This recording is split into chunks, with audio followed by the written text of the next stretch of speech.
नमस्ते दोस्तों, साहित्य कोश में आपका स्वागत है।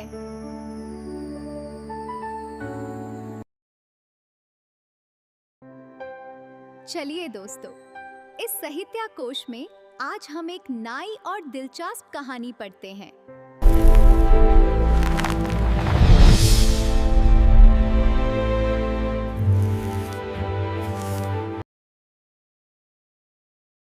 भोलाराम का जीव हरिशंकर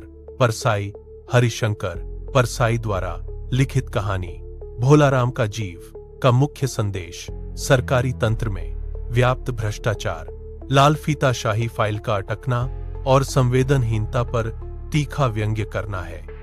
यह कहानी उजागर करती है कि कैसे एक गरीब और ईमानदार व्यक्ति अपने न्यायोचित अधिकारों जैसे पेंशन के लिए दफ्तरों के चक्कर काटते दम तोड़ देता है और मरने के बाद भी उसकी आत्मा को सरकारी फाइलों में उलझकर मुक्ति नहीं मिलती। ऐसा कभी नहीं हुआ था। धर्मराज लाखों वर्षों से असंख्य आदमियों को कर्म और सिफारिश के आधार पर स्वर्ग या नर्क में निवास स्थान अलॉट करते आ रहे थे, पर ऐसा कभी नहीं हुआ था। सामने बैठे चित्रगुप्त बार चश्मा पोंछ, बार थूक से पन्ने पलट रजिस्टर पर रजिस्टर देख रहे थे। गलती पकड़ में ही नहीं आ रही थी।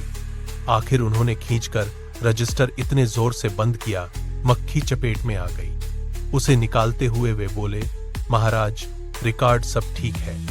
भोलाराम के जीव ने 5 दिन पहले देह त्यागी और यमदूत के साथ इस लोक के लिए रवाना भी हुआ, पर यहां अभी तक नहीं पहुंचा। धर्मराज ने पूछा, और वह दूत कहां है? महाराज, वह भी लापता है। इसी समय द्वार खुले और एक यमदूत बदहवास वहां आया। उसका मौलिक क्रूप चेहरा परिश्रम, परेशानी और भय के कारण और भी विकृत हो गया था। उसे देखते ही चित्रगुप्त चिल्ला उठे, अरे तू कहां रहा इतने दिन? भोलाराम का जीव कहां है?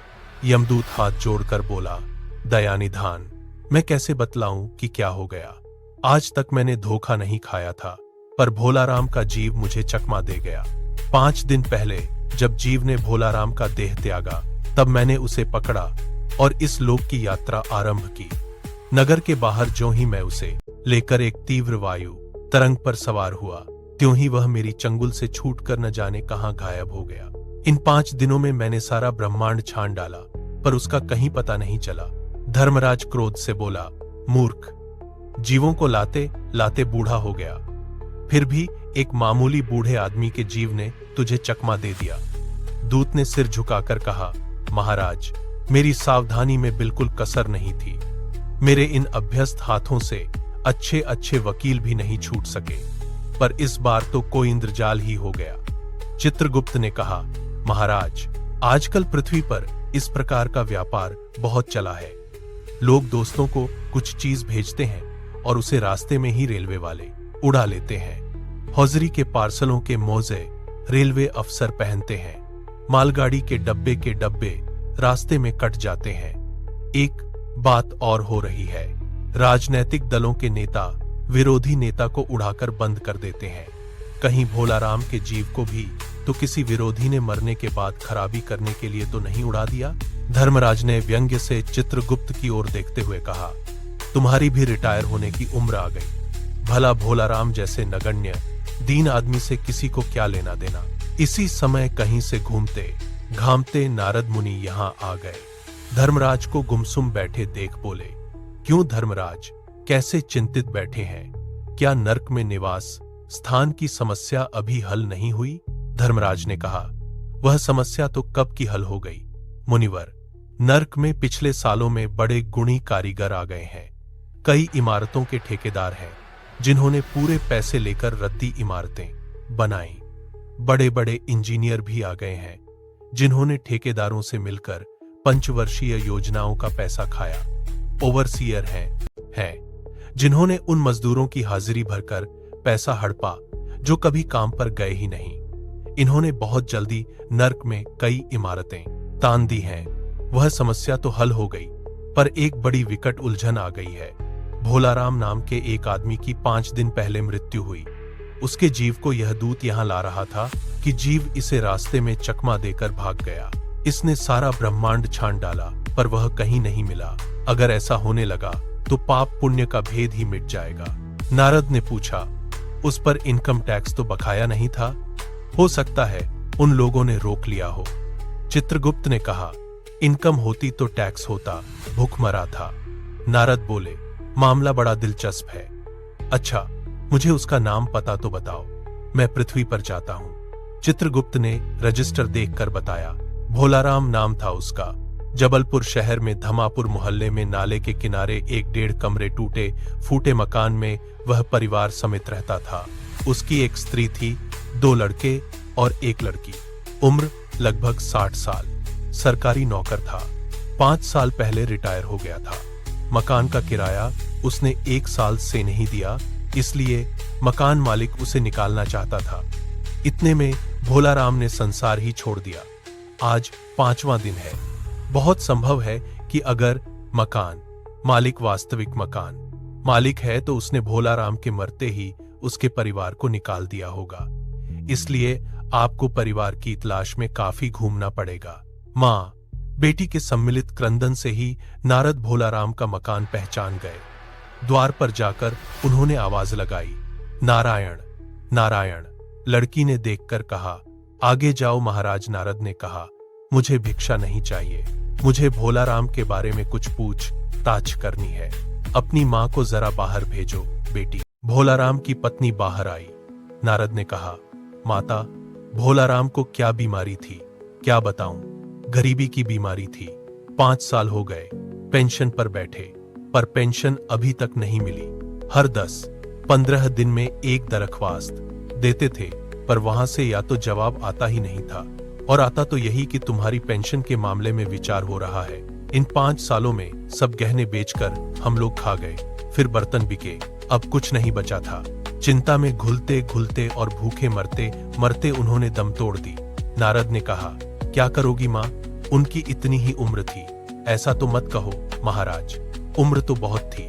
50-60 रुपया महीना पेंशन मिलती तो कुछ और काम कहीं करके गुजारा हो जाता, पर क्या करें। 5 साल नौकरी से बैठे हो गए और अभी तक एक कौड़ी नहीं मिली। दुहक की कथा सुनने की फुर्सत नारद को थी नहीं। वे अपने मुद्दे पर आए। माँ, यह तो बताओ कि यहाँ किसी से उनका विशेष प्रेम था जिसमें उनका जी लगा हो?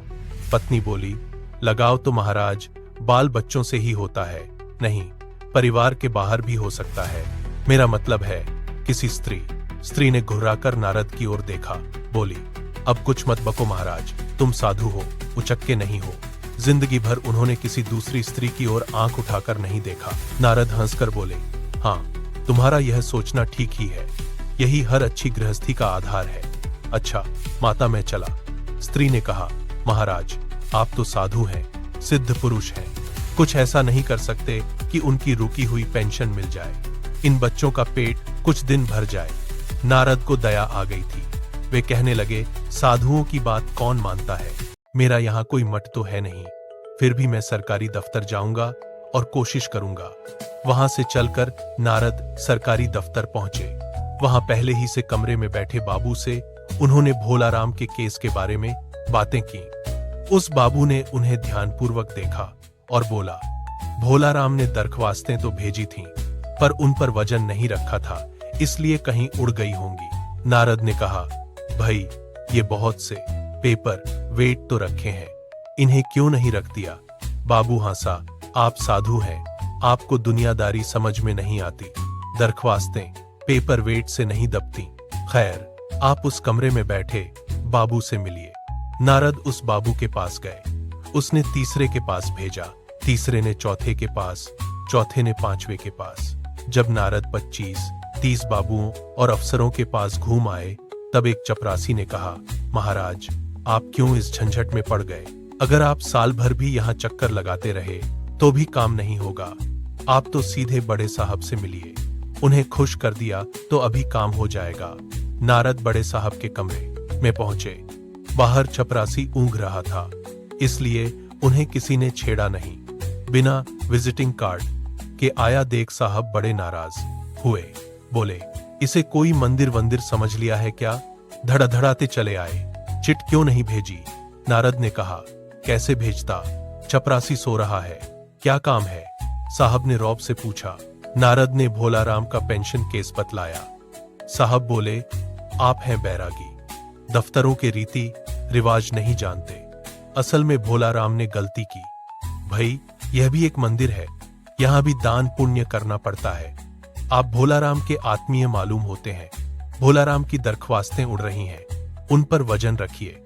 नारद ने सोचा कि फिर यहाँ वजन की समस्या खड़ी हो गई। साहब बोले, भाई, सरकारी पैसे का मामला है, पेंशन का केस 20 दफ्तर में जाता है, देर लग ही जाती है। 20 बार एक ही बात को 20 जगह लिखना पड़ता है, तब पक्की होती है। जितनी पेंशन मिलती है उतने की स्टेशनरी लग जाती है। हाँ, जल्दी भी हो सकती है मगर। साहब रुके। नारद ने कहा, मगर क्या? साहब ने कुटिल मुस्कान के साथ कहा, मगर वजन चाहिए। आप समझे नहीं, जैसे आपकी यह सुंदर वीणा है, इसका भी वजन भोलाराम की दरख्वास्त पर रखा जा सकता है। मेरी लड़की गाना बजाना सीखती है, यह मैं उसे दे दूंगा। साधु संतों की वीणा से तो और अच्छे स्वर निकलते हैं। नारद अपनी वीणा छीनते देख जरा घबराए, पर फिर संभल कर उन्होंने वीणा टेबल पर रखकर कहा, यह लीजिए, अब जरा जल्दी उसकी पेंशन ऑर्डर निकाल दीजिए। साहब ने प्रसन्नता से उन्हें कुर्सी दी, वीणा को एक कोने में रखा और घंटी बजाई। चपरासी हाजिर हुआ। साहब ने हुक्म दिया, बड़े बाबू से भोलाराम के केस की फाइल लाओ। थोड़ी देर बाद चपरासी भोलाराम की 100-150 दरख्वास्तों से भरी फाइल लेकर आया। उसमें पेंशन के कागजात भी थे। साहब ने फाइल पर नाम देखा और निश्चित करने के लिए पूछा, क्या नाम बताया साधु जी आपने? नारद समझे कि साहब कुछ ऊंचा सुनता है, इसलिए जोर से बोले, भोलाराम। सहसा फाइल में से आवाज आई, कौन पुकार रहा है मुझे? पोस्टमैन है क्या? पेंशन का ऑर्डर आ गया? नारद चौंके, पर दूसरे ही क्षण बात समझ गए। बोले, भोलाराम, तुम क्या भोलाराम के जीव हो? हां, आवाज आई। नारद ने कहा, मैं नारद हूं, तुम्हें लेने आया हूं। चलो, स्वर्ग में तुम्हारा इंतजार हो रहा है। आवाज आई, मुझे नहीं जाना, मैं तो पेंशन की दरख्वास्तों पर अटका हूं, यही मेरा मन लगा है। मैं अपनी दरख्वास्तें छोड़कर नहीं जा सकता। यदि कहानी के मुख्य बिंदुओं को देखें तो वह निम्नलिखित है। पहला, भ्रष्टाचार की पराकाष्ठा। लेखक ने बताया है कि रिश्वतखोरी इतनी बढ़ गई है कि अधिकारी किसी की फाइल तब तक आगे नहीं बढ़ाते जब तक उन्हें अनुचित लाभ या घूस न मिल जाए। दूसरा, मानवीय संवेदनाओं का हनन। एक रिटायर्ड कर्मचारी 5 साल तक पेंशन के लिए भटकता है, लेकिन सरकारी कर्मचारियों का दिल नहीं पसीजता। तीसरा, प्रणाली की शिथिलता।